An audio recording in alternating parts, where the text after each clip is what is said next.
Alexander Hamilton, America's hidden king who built your money.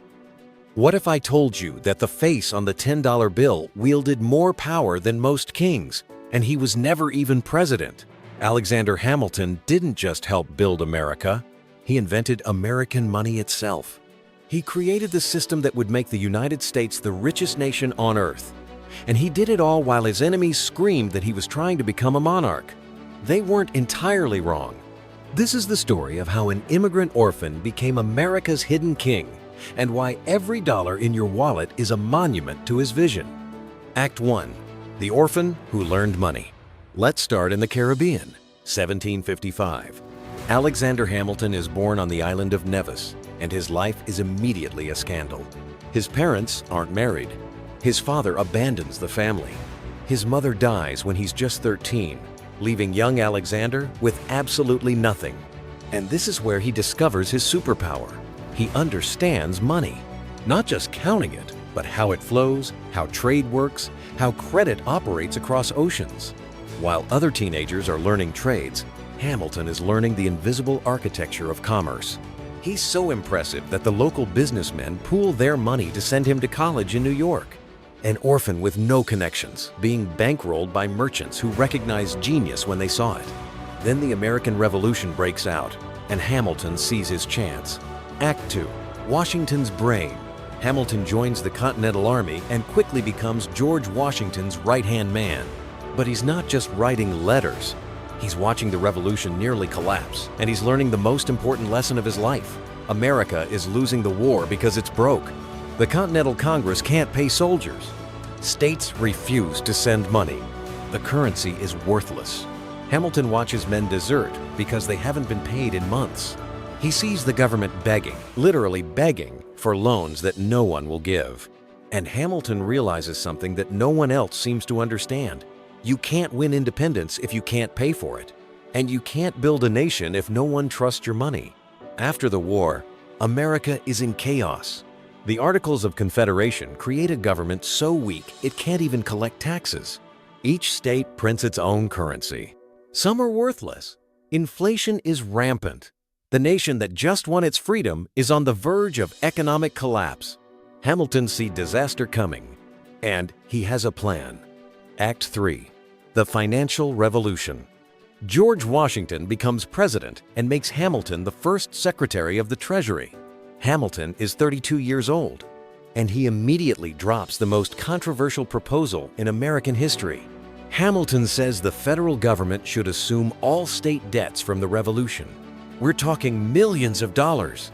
He wants to pay back every penny, even though many states have already paid their share. Even though the debt certificates have been sold off to speculators for pennies on the dollar. The backlash is instant and brutal. Thomas Jefferson and James Madison lose their minds. They call it a corrupt giveaway to the wealthy. Southern states who've mostly paid their debts are furious they have to help pay northern debts. Politicians accuse Hamilton of trying to create an aristocracy, but Hamilton knows something they don't. He's not trying to pay off debt. He's trying to create American credit. He's building something that's never existed before, a national economy that the world will trust. And it works. By promising to honor every debt, Hamilton makes American bonds valuable. Suddenly, European banks want to lend to America.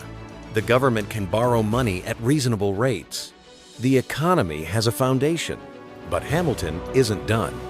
Not even close. Act 4. The Bank War. December 1790. Hamilton proposes the Bank of the United States. And now his enemies truly believe he's trying to become a king. The bank would be a private corporation, but partly owned by the government. It would hold federal funds, issue currency, make loans. It would be the nerve center of American finance. Jefferson and Madison argue it's unconstitutional. The Constitution doesn't explicitly grant Congress the power to create a bank. They warn it will concentrate too much power in the hands of the wealthy. They call it a monarchical institution. The debate reaches Washington's desk. The president is torn between his protege Hamilton and his trusted advisor Jefferson. Hamilton writes a 15,000-word defense. He argues that the Constitution grants implied powers, that the government can use any means necessary to execute its explicit powers. He's basically inventing the legal doctrine of implied powers on the fly. Washington reads both arguments, and he sides with Hamilton. The Bank of the United States opens in 1791, and it revolutionizes American finance. It stabilizes currency, provides credit, and becomes the model for central banking. Hamilton has created the engine of American capitalism, but the cost is high. Jefferson and Madison are now convinced Hamilton is a monarchist who wants to recreate British aristocracy in America. The battle lines are drawn for America's first political parties. Act 5. The system that changed everything. Let's talk about what Hamilton actually built, because this is where it gets wild. Before Hamilton, America was essentially 13 countries pretending to be one nation.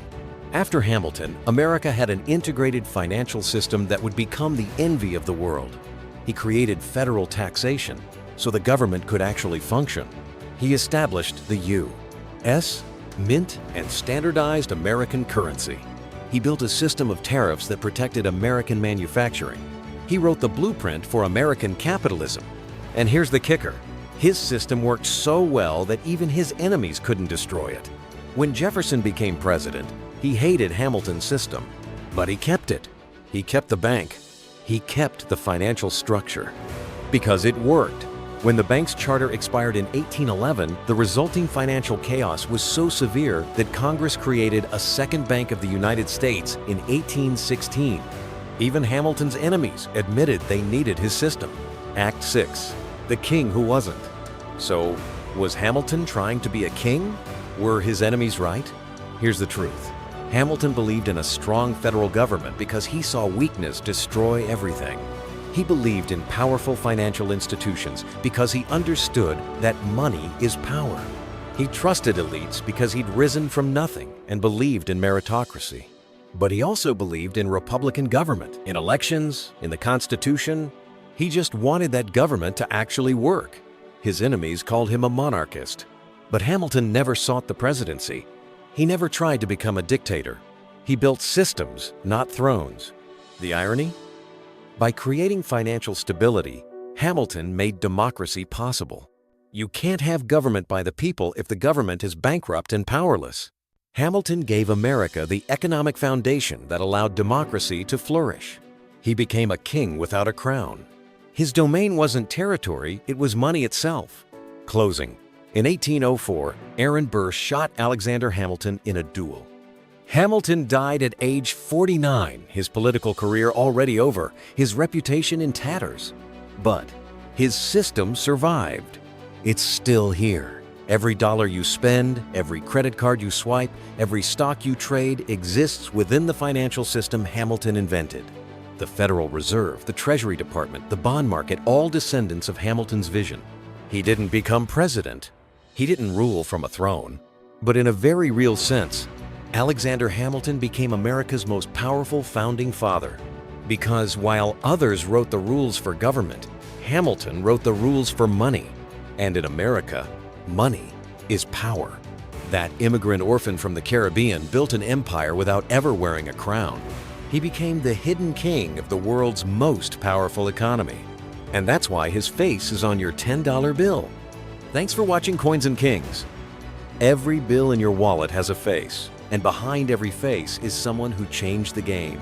Subscribe to discover the hidden kings who built the world's money. Because Hamilton, he's just the beginning.